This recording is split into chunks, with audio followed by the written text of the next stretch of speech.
মৰমৰ শিক্ষাৰ্থীসকল, ইতিমধ্যে ইয়াৰ আগৰ ভিডিঅ'টোৰ পৰা তোমালোকে জীৱিকানো কি সেই বিষয়ে জানিব পাৰিলা। এজন মানুহৰ জীৱিকা বা বৃত্তি বুলি ক'লে আমি কি বুজি পাওঁ, আৰু অসমৰ বা ভাৰতৰ বেছিভাগ মানুহেই বৃত্তি বা জীৱিকা হিচাপে কৃষিকেই যে গ্ৰহণ কৰে সেই কথাটো ইতিমধ্যে তোমালোকে আগৰ ভিডিঅ'টোতে পাই আহিছা।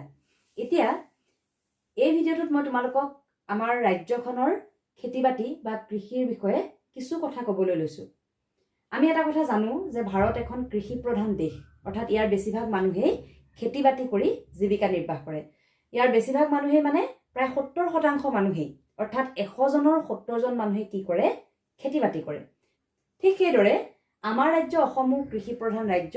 আমাৰ অসমৰ 82% লোক, অৰ্থাৎ 100 জনৰ 82 জন লোকে কি কৰে? খেতি বাতি কৰি জীৱিকা নিৰ্বাহ কৰে। এতিয়া অসমৰ বেছিভাগ মানুহে খেতি বাতিক জীৱিকা হিচাপে লোৱাৰ মূল কাৰণটো কি বাৰু? অসমৰ বেছিভাগ মানুহেই খেতি বাতিক জীৱিকা হিচাপে লোৱাৰ কাৰণটো হৈছে যে অসমৰ মাটি সাৰুৱা বা পলসুৱা, ইয়াত খেতি ভাল হয়। অসমৰ খেতিয়কসকলে সেইকাৰণে আমাৰ ইয়াৰ মাটিত কি কৰে?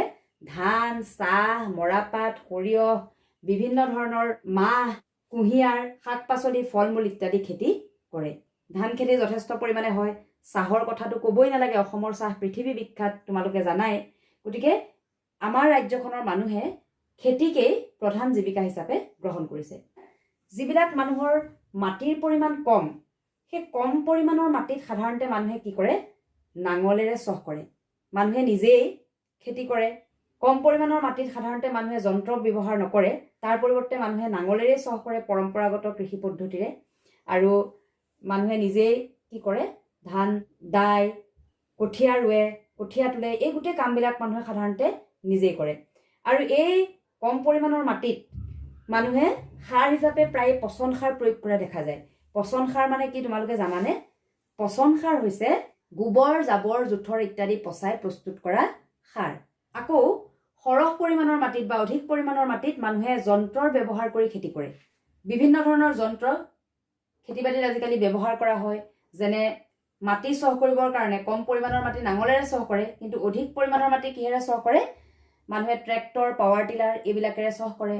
আকৌ কঠীয়া ৰোৱা বা ধান দোৱা ইত্যাদি ক্ষেত্ৰত আগতে মানুহে এইবিলাক কাম কৰিছিল। বৰ্তমান যন্ত্ৰ ওলাইছে, তেনেকুৱা যন্ত্ৰৰ ব্যৱহাৰ কৰা হয়। ৰাসায়নিক সাৰ প্ৰয়োগ কৰা হয়। সৰহ পৰিমাণৰ মাটিত বা অধিক পৰিমাণৰ মাটিত উন্নত বীজ, ৰাসায়নিক সাৰ, কীটনাশক দৰৱ ইত্যাদি প্ৰয়োগ কৰা হয়। পানী যোগানৰ বাবে অগভীৰ নলীনাদ, চেলো টিউবেল ইত্যাদি ব্যৱহাৰ কৰা হয়। আৰু এইদৰে অধিক পৰিমাণৰ মাটিত যন্ত্ৰৰ ব্যৱহাৰ কৰি মানুহে খেতি কৰা দেখা যায়। বৰ্তমান সময়ত আমাৰ অসমৰ খেতিয়কসকলেও যন্ত্ৰৰ ব্যৱহাৰ কৰি খেতি কৰা দেখা গৈছে, আৰু তেওঁলোকে ইয়াৰ জৰিয়তে যথেষ্ট পৰিমাণে সুফল পোৱাও দেখা গৈছে। যেতিয়া আমাৰ বাৰিষা কালত, প্ৰধানকৈ বাৰিষা কালত যেতিয়া খেতি বাতি কৰা হয়, সেই সময়ত পথাৰবিলাকত, খেতি পথাৰবিলাকত বিভিন্ন ধৰণৰ কাম থাকে। যেনে খেতি পথাৰৰ আলি বন্ধা বা কঠীয়া তোলা, শস্য চপোৱা, মৰণা মৰা, এনেকুৱা বিভিন্ন ধৰণৰ কাম থাকে। ঠিক সেইদৰে চাহ বাগানবিলাকতো কিছুমান কাম থাকে। চাহ বাগানবিলাকত যেতিয়া নতুনকৈ এটি কলি দুটি পাত ওলায়, সেই পাতবিলাক তুলিবৰ কাৰণে যথেষ্ট পৰিমাণে বনুৱাৰ প্ৰয়োজন হয়। গতিকে খেতি পথাৰবিলাকত আৰু চাহ বাগানবিলাকত এই যিবিলাক কাম ওলায় সাময়িকভাৱে, এই কামবিলাক কৰাৰ বাবে কিছুমান বনুৱা নিয়োগ কৰা হয়। তেওঁলোকক দিন হাজিৰা বা দৈনিক মজুৰিৰ ভিত্তিত নিয়োগ কৰা হয়। আৰু এই লোকসকলক খেতি পথাৰ বা চাহ বাগানবিলাকত দিন হাজিৰা বা মজুৰি ভিত্তিত যিসকল লোকে কাম কৰে, সেইসকলকেই কৃষি বনুৱা বুলি কোৱা হয়। আমাৰ এই খেতি বাতি বা চাহ বাগানবিলাকত বছৰৰ 6টা মাহে কাম থাকে, বাকী 6 মাহমান প্ৰায় কাম নাথাকেই। গতিকে যি সময়ত খেতি পথাৰবিলাকত কাম নাথাকে, এই কৃষি বনুৱাসকলে বিভিন্ন ধৰণৰ কাম কৰি জীৱিকা নিৰ্বাহ কৰে। তেওঁলোকে সাধাৰণতে বাঁহ বেতৰ কাম কৰে তেতিয়া, বা শিলৰ কুঁৱেৰীত কাম কৰে, বা তাঁত বয়, বা তামোল নাৰিকল এইবিলাক বস্তুৰ ব্যৱসায় কৰে, বা বিভিন্ন ধৰণৰ বাঁহ বেতৰ সামগ্ৰী, মই কৈছোঁৱেই বাঁহ বেতৰ কাম কৰে বুলি, বাঁহ বেতৰ সামগ্ৰী নিৰ্মাণ কৰি বজাৰত বিক্ৰী কৰে। এই বিভিন্ন ধৰণৰ কাম কৰি কৃষি বনুৱাসকলে সেই সময়খিনিত টকা পইচা অৰ্জন কৰে। অসমৰ লোকসকলে বয়ন উদ্যোগৰ জৰিয়তেও জীৱিকা নিৰ্বাহ কৰে। অসমৰ বহু লোক বয়ন উদ্যোগৰ লগত জড়িত, বয়ন শিল্পৰ লগত জড়িত। এতিয়া বয়ন উদ্যোগ বা বয়ন শিল্পৰ ক্ষেত্ৰত যদি আমি চাওঁ, তেতিয়াহ'লে দেখিম যে অসম অতীজৰে পৰা বয়ন শিল্পত আগবঢ়া। আমাৰ অসমৰ শিপিনীয়ে তাঁতশালত এৰী, মুগা, কপাহী, পাট ইত্যাদি বিভিন্ন কাপোৰ তৈয়াৰ কৰি নিজেও পিন্ধে আৰু লগতে ইয়াৰ ব্যৱসায়ো কৰে। এই বয়ন শিল্পত জড়িত হৈ থকা লোকসকলে তেওঁলোকৰ প্ৰয়োজনীয় কেঁচামালৰ বাবে খেতিয়কসকলৰ ওপৰত নিৰ্ভৰ কৰে।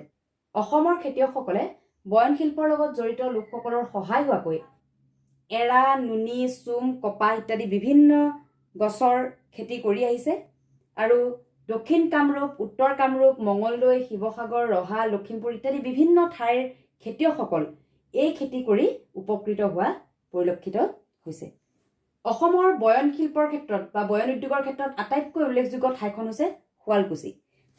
এই শুৱালকুছি ঠাইখনৰ প্ৰতি ঘৰতে তাঁতশাল আছে আৰু এই শুৱালকুছিৰ বেছিভাগ মানুহেই বয়ন শিল্পৰ লগতে জড়িত। অসমৰ শিপিনীসকল বয়ন শিল্পত ইমানেই আগবঢ়া যে জাতিৰ পিতা মহাত্মা গান্ধীয়েও অসমৰ শিপিনীসকলক প্ৰশংসা কৰিছিল আৰু কৈছিল যে অসমৰ শিপিনীয়ে তাঁতশালত সপোন ৰচে। গতিকে এই বয়ন উদ্যোগ বা বয়ন শিল্পৰ লগত জড়িত হৈও আমাৰ অসমৰ বহু লোকে জীৱিকা নিৰ্বাহ কৰি আছে।